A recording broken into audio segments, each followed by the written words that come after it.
Hello and welcome to the New Indian Express. Today we celebrate International Women's Day, and the theme of this year's Women's Day is Accelerate Action.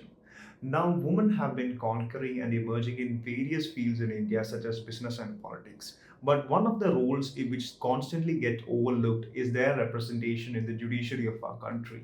So, what is the situation of gender representation in the courts of our country?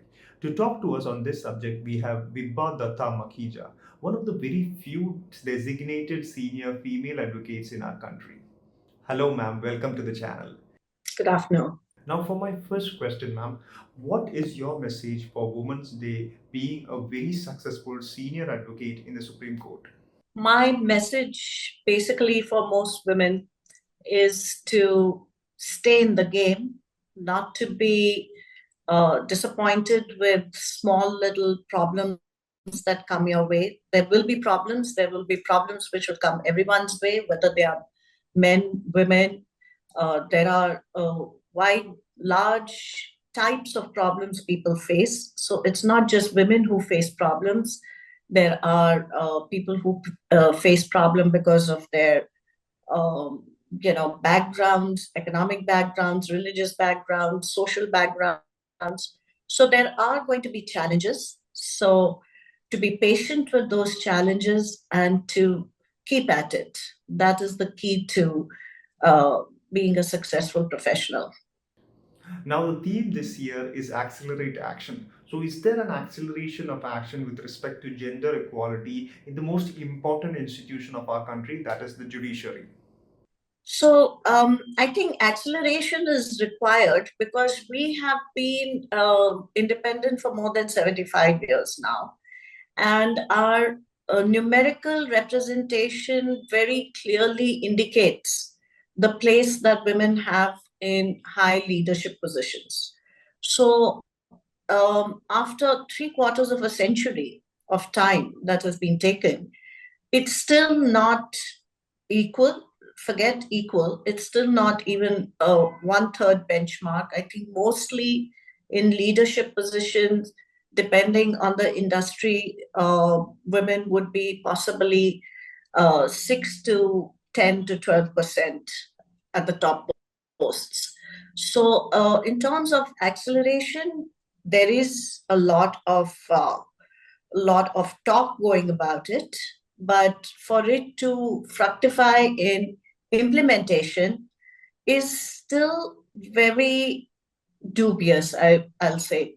Because, like, if you see in the Supreme Court in 2021, when Chief Justice Ramana then brought three women to the bench in one appointment, that was a real encouraging point of time.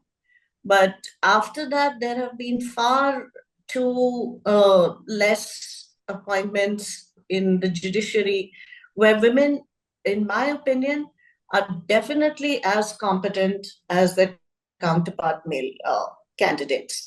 So, if anyone is saying that women are not meritorious and merit of the benches is going to be compromised or merit of the profession is going to be compromised, it is just a red herring that is thrown out.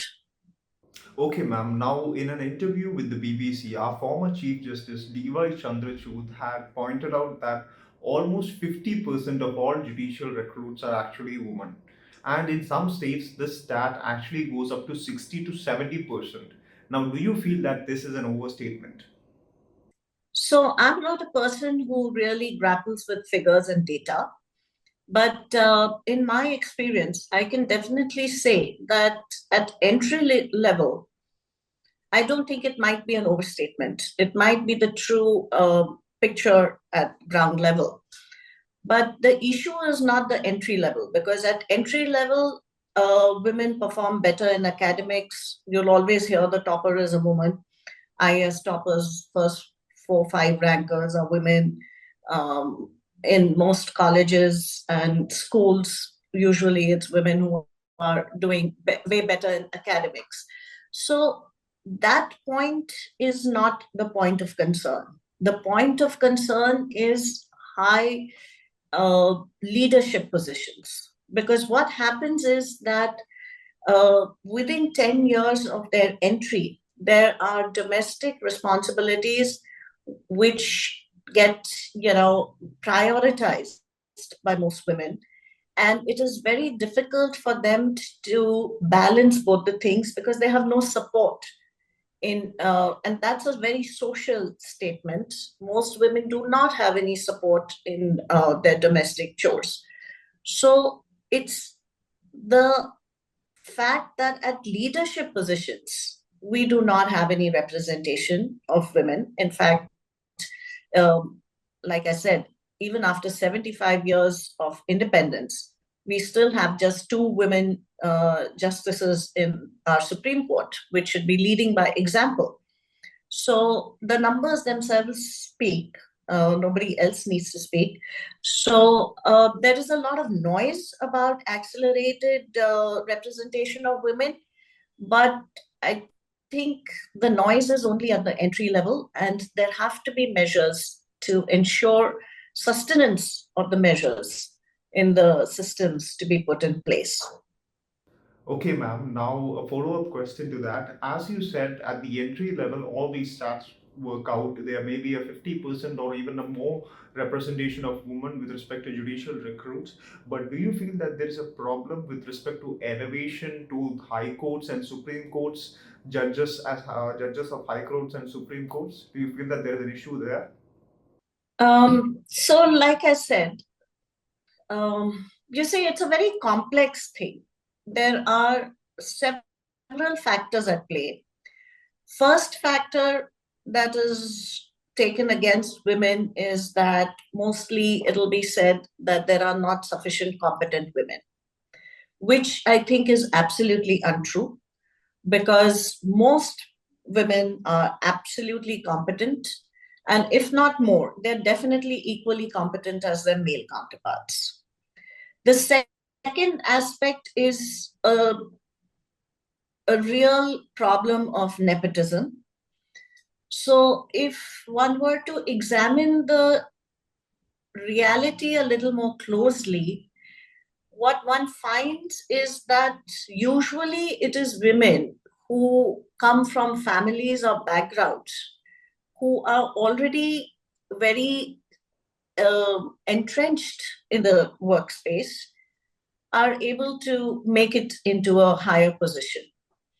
So one thing which rankles with me is even when Sarojini Naidu went for the World Roundtable Conference, she also advocated that there should be no reservation for women because most women who come into leadership positions usually say that they take the credit for it for being meritorious.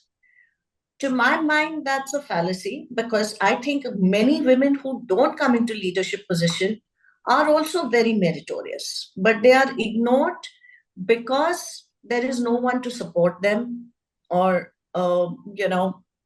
push them into the correct spots. So it is a very real problem, and definitely elevation of women in higher judiciary is much more difficult than them entering into lower judiciary or higher judicial positions. Okay, ma'am, for the final question, ma'am. Now, the Supreme Court recently pointed out that there was an increasing number of misuse with respect to dowry laws and domestic violence laws. Do you feel that there's such a misuse? And if there is such a misuse, how do we make India a better place for women and control such a misuse side by side? So you see, law can only work in a contained space. The problem is a social problem. So to address it from the top, which is to impose a law, is not sufficient. That is very necessary to ensure that people fall in line. But the change has to come from bottom. The change has to be social. It has to be economic. It has to be educational. So, to my mind, the laws are very much still needed, because the oppression of women is still very, very real, and not in just uh, social social units where it's a given, but even in well-to-do families, educated families, the distinction is very much real. That there is a very real discrimination against women. So laws are very necessary, and some collateral damage, is permissible to make sure that the change comes through. So it's like income tax laws. Income tax laws also have penalties, and many people use the loopholes to overcome those penalties. But it's as good or bad as any other law, and misuse of law is always a given. Anybody who can will misuse the law, but that doesn't mean that there is no efficacy of the law. Actually, just as a final statement, I would say that having one day marking Women's Day itself shows the stereotypical response to women. It's just ironic that there is one day marked out Absolutely, to ma'am. celebrate women. It's ridiculous in my mind. Yes, ma'am. Okay, ma'am, thank you. Thank you so much for talking to us about this subject, which requires a lot of study and a lot of implementation, which should not be limited to just one day, but should continue throughout our lifetimes. Thank you, ma'am. Thank you so much.